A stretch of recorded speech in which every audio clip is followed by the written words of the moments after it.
ses enfants, tout simplement. Parce que quand on vit dans un pays où vous avez un enfant victime de violences sexuelles toutes les 3 minutes, où vous avez 2 à 3 enfants, que ça fait des années qu'on le dit, les associations, les victimes, ça fait des années, excusez-moi l'expression, on gueule sur le terrain, et quand les choses arrivent sur la place médiatique, les politiques se réveillent comme s'ils étaient experts sur la question alors qu'ils ne font rien depuis des années.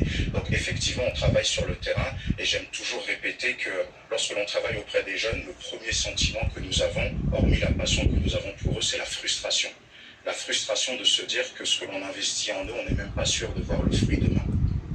L'aide sociale à l'enfance, finalement, était censée protéger Louis. C'est une faillite de l'État? Bien entendu, mais l'aide sociale à l'enfance a remplacé la DAS à la base parce qu'il y avait déjà des dysfonctionnements.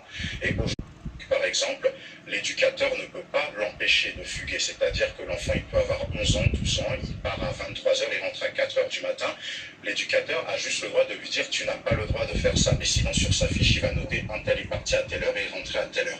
Et aussi, notre métier est malade, celui des éducateurs. Il y a des très bons éducateurs, mais vous avez des éducateurs proxénètes, vous avez des éducateurs dealers, violeurs, violents avec les jeunes, et le fer est infecté dans notre métier aussi, ce qui ne facilite pas les choses, et beaucoup de mauvais éducateurs participent à la corruption de nos jeunes.